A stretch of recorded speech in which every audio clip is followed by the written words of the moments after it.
Gus Dur Spirit, halo people, salam pluralisme kembali bersama saya, Avatar Toba, Harimau Sumatera, from Jong Sumatera. Maybe kali ini kita membahas 3 topik tentang hujan lokal, do you like magic, baru tentang geopolitik global, kapitalisme global, dan ekosistem ekonomi Pancasila. Kita mulai dari supranatural tentang siapa Avatar Toba mengenai hujan lokal. Jadi untuk teman saya seperti Bung Antoni Marpaung, mantan Pemret, koran wartawan SIP yang mewakili wilayah Toba, Humbas, dan Samosir, kalau boleh didampingi abang saya, my brother, halo my brother, Sakat Tony Siahan, tentang untuk membuat portofolio tentang hujan lokal. Soalnya kalau kita bersaksi tentang diri kita sendiri kurang greget, perlu dipertanyakan, apalagi sekarang banyak cerita-cerita atau kesaksian-kesaksian yang perlu dipertanyakan keabsahannya. Semoga ini bisa nanti menjadi bestseller seperti karya tulis J.K. Rowling membuat tentang Harry Potter, ataupun nanti tentang kisah-kisah komik lainnya. Jadi titiknya di rumah saya, tanya ibu saya sendiri. Ya, 2 ibu di saat tujuan hidup atau usaha kita terasa buntu, tidak ada jalan, 2 ibu dapat membuka tabir-tabir pintu langit. Halo my mom.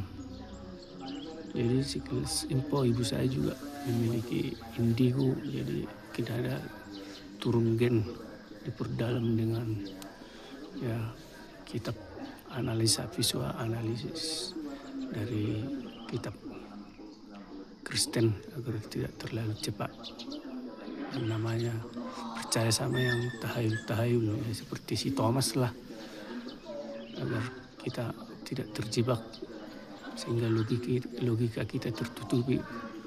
Baru di titik berikutnya ya di warung Pak Husor Sian, my brother juga, yang disilalai di Simpang Tuanojur juga, di Nalang di Kodam Cafe, Laitogel, Pak Owen atau itu Riyama. Mungkin di titik itu juga lah agar kesaksian kita semakin ini, agar nilai gregetnya cetar membahana. Ya, jadi nanti saya harapkan Pak Koen kalau ada waktunya juga ada kontennya, kurang tahu namanya ya, meluangkan waktunya di titik tersebut kan. Kalau ada rekan-rekan yang tahu juga, para sahabat, di titik Simpang Baelerong, teman-teman lainnya seperti Liberty dan kawan-kawan pers lainnya, maupun orang-orang yang pernah mengalami langsung tentang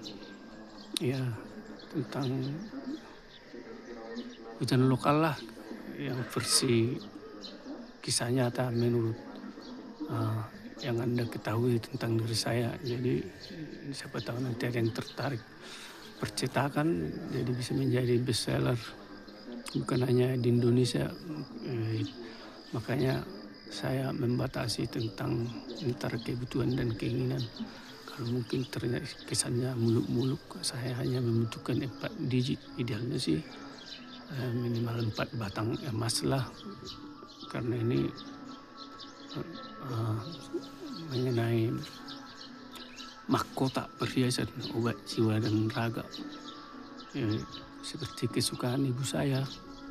Nantilah cerita tentang indigo, tentang ibu saya. Jadi kita berfokus tentang hujan lokal. Jadi mengenai geopolitik global, tentang kapitalisme global di edisi Revolusi Berpikir part 9, tentang nilai dolar dan rupiah kesannya mungkin agak mengambang, tapi itu terserah kita. Seperti jarak mata uang antara dolar dengan pound sterling, jarak rupiah dengan dolar, itu terserah sama kita kalau memang supranatural saya terbukti di luar hujan lokal nantinya. Jadi kita setidaknya kita dapat memiliki gambaran kalau kapitalisme itu seperti kepalanya, anatomi tubuhnya, kita bisa menarik benang merah agar mengevaluasi kebijakan-kebijakan di negara kita ini, terutama sistemnya, kebijakannya. Apalagi nanti kalau benar-benar ada inflasi, manajemen risikonya bisa juga nanti acuannya dari manajemen waktu semasa COVID. Jadi acara-acara seremonial dipangkas entah bla bla itu terserah sama pemerintah. Ini saya di sini hanya sebatas komentator, jadi teori saya. Jadi yang paling inti saya rasa sejak zaman kapitalisme yang dibawakan oleh Soeharto, ya bahkan sampai periode terakhir dengan kepemimpinan Pak Jokowi, presiden terkuat selama ada presiden Indonesia, katanya maybe yes, maybe not. Jadi saya rasa tidak ada tentang kebijakan dinas pertanian dibagi menjadi 3. Jadi anggarannya otomatis nanti minimal 2-3 kali lipat kalau pertanian, perikanan dan peternakan, karena itu yang berhubungan langsung dengan ekonomi kerakyatan, hajat orang banyak. Ya kita berfokus ke situ aja. Jadi agak sedikit kita benang merahnya ke topik pendidikan, sistem pendidikan apa yang untuk menopang ketiga hal tersebut yang cocok. Contohnya tidak lucu juga kalau di Kabupaten Toba yang tidak memiliki laut dibuat jurusan eksplorasi laut atau kemaritiman, sekolah kemaritiman. Jadi kita kembali saja ke teori evolusi awalnya pendidikan setelah zaman nomaden. Ternyata yang membuat revolusi itu adalah perempuan. Awalnya pendidikan itu seperti apa kisahnya? Kalau nenek saya dulu kisah tentang 3 zaman, kita lintas 3 zaman, cerita dari ibu saya setelah tamat SD sudah pergi ke Samosir dari Toba sana menyeberangi Danau Toba untuk pendidikan sekolah kebidanan keperawatan. Jadi nenek saya ilmunya merangkap dukun anak, merangkap jurusan kebidanan pada saat itu. Jadi itu berarti banyak akses pendidikan sekarang udah diambil alih swasta. Bagaimana sikap pemerintah? Kita fokus ke 9 tahun wajib belajar saja. Apa itu menjadi pertimbangan? Itu program jangka panjang yang sudah digaungkan oleh presiden-presiden sebelumnya. Saya rasa itu aja saran untuk pemerintah saat ini, seperti apa contohnya, apa jurusan-jurusan kejuruan. Intinya ya keseragaman itu masih banyak di wilayah-wilayah sana yang masih ke sekolah tidak memakai sandal ke sekolah, seperti di suku Baduy. Karena ada NGO atau lembaga-lembaga sosial lainnya, LSM dari luar memberikan bantuan sepatu, ternyata jadi salah juga, soalnya kakinya harus beradaptasi juga untuk jalan di alam lagi itu, karena di sana berbukit-bukit dan naik-naik turun tangga, istilahnya bebatuan, kerikil-kerikil. Jadi kaki mereka selama udah seperti kaki bebek, bukan masuk melecehkan. Jadi istilahnya ukuran panjangnya sama, tapi sepatunya jadi cepat rusak karena kakinya melebar. Mungkin boleh juga ditanya itu guru rimba. Jadi itulah sebatas pendidikan, saran Kalau di Katolik itu kalau tidak ada dana tapi dia berprestasi, ada surat dari kepastoran, bisa saja dia bisa disekolahkan atau diskon maupun sekolah yang setinggi-tingginya, atau di swasta-swasta lainnya saat ini karena dia berprestasi bisa saja dia diterima, tapi dengan syarat hanya membayar 20% dari biaya pendidikan untuk semacam diskon lah dari biaya uang sekolah karena dia berprestasi. Jadi ya, pendidikan itu memang sangat mahal. Jadi kita istilahnya ya turunan dari kapitalisme global tersebut, misalnya tentang hedonisme, komersialisasi pendidikan, dan dehumanisasi pendidikan. Jadi kembali lagi kita ke topik tentang ketahanan pangan. Ya, penyaluran pupuk bersubsidi pun jadi lebih efektif atau tepat guna. Mengenai pupuk, katanya kalau tanpa pupuk hanya 2 miliar yang bisa makan di dunia ini. Kenapa BUMN tidak membuat pupuk kompos untuk diisi mungkin di koperasi merah, koperasi merah putih seperti yang disuarakan oleh Bung Hatta tentang Kemendirian di bidang ekonomi, mengenai batasan-batasan yang disuarakan Bung Karno, yang dulu bukan maksud menyinggung etnis orang Tionghoa, misalnya mengenai kapitalisme itu karena belum siap di wilayah-wilayah, jadi di kabupaten tidak boleh berdagang. Mungkin yang mewakili sekarang seperti ya Indomart, entah Alfamidi, entah bla bla bla, ya itu mungkin jadi pertimbangan juga tentang persaingan ekonomi. Kalau mengenai pajak, ya untuk saat ini kita berbicara 3 topik aja dulu. Jadi dari kapitalisme global yang saya suarakan, jadi kita memiliki turunan kementerian apa yang sesuai wilayah kita saat ini. Jadi untuk edisi berikutnya ini saya di sini berbicara sebagai pengamat publik aja. Jadi berhubung sekarang mau memasuki musim kemarau, untuk aktivis filantropis atau pegawai di lingkungan hidup, pegawai Badan Penanggulangan Bencana Daerah atau di Basarnas atau Komisi DPR yang menangani bidang lingkungan hidup, ya sudah saatnya kita mungkin membuat lumbung-lumbung, sumur-sumur penampung air hujan untuk menjaga kelembapan ya setiap bulan. Mungkin pegawainya agak terbatas, golongan-golongan menengah ke bawah atau yang tidak memiliki jabatan strategis, membuat lumbung-lumbung sumber air serapan untuk menjaga kelembapan udara. Saya pribadi mengenai kesaksian pribadi tentang pemakaian air minimalis, saya itu bisa mandi hanya dengan memakai 1 ember. Khususnya untuk para cowok 2 kali sabunan. Pertama airnya ya dia langsung kayak dikelantang dulu, dibikin busa apa, dicuci muka dulu di situ di 1 gayung, tapi airnya jangan dibuang dulu. Itu langsung kita olesin sedikit air, baru kita gosok, kita bikin 1 gayung.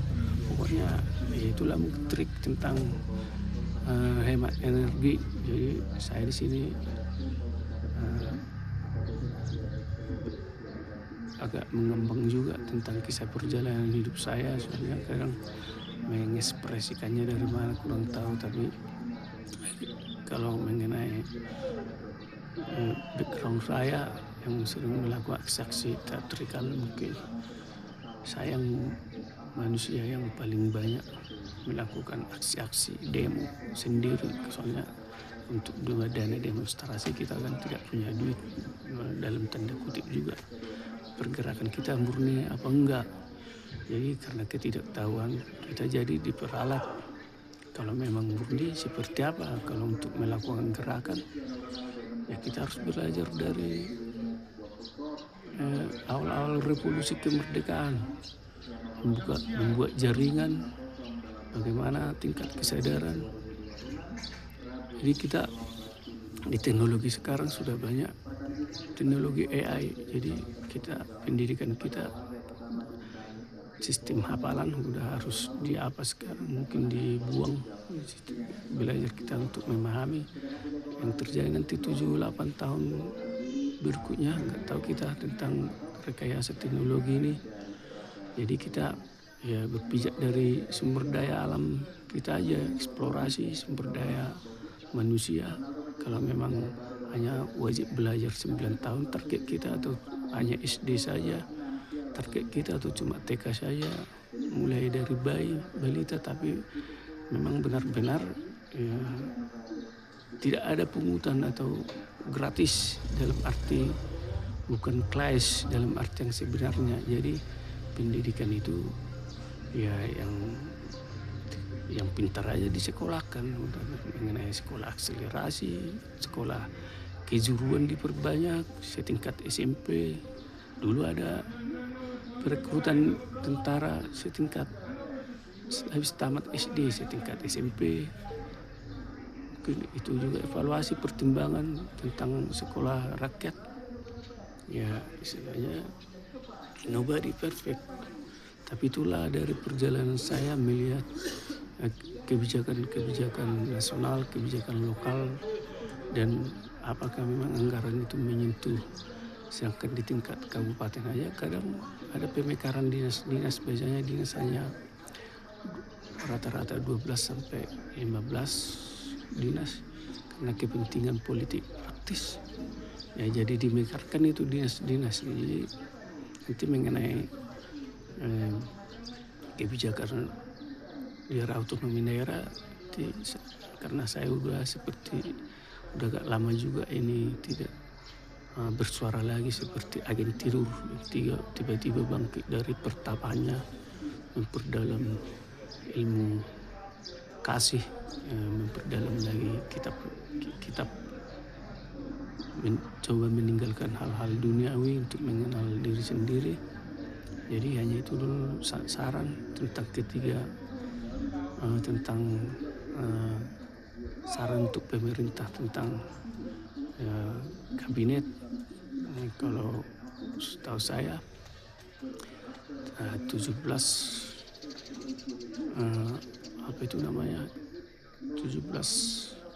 kepengurusan untuk organisasi agar efektif, sebenarnya jalur satu pintunya tidak terlalu namanya birokrasi kompleks. Dan lagi kita masih terjebak dengan euforia reformasi sampai saat ini. Jadi yang lain lagi zaman sekarang yang sistem praktis, serba instan. Jadi lain lagi kita di dunia teknologi sekarang. Mahasiswa juga jangan terjebak lagi hanya ke kampus ke rumah, atau hanya main perang-perangan di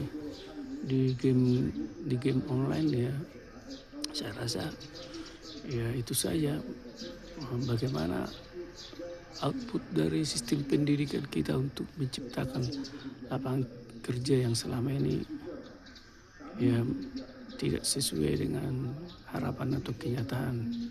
Itu saja. Jadi ini hanya gambaran ilustrasi untuk pemerintah. Dengan segala hormat, kalau ada ucapan-ucapan yang tidak berkenan, ya harap maklum. Karena ada istilah pepatah, by the way, about me maybe, your enemy by yourself, know yourself.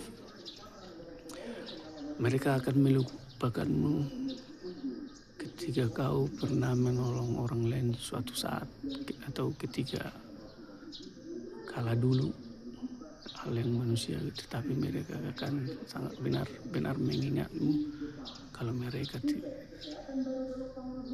kalau kamu tidak menolongnya hari ini, saya bukan berbicara tentang istilah waktu serangan fajar, waktu pilkada, bukan itu, tentang ya perjalanan spiritual saya juga, ya, love and peace, freedom, merdeka, salam pluralisme, salam humaniora, God bless us. Jangan lupa saksikan kisah topik antara supranatural dan geopolitik.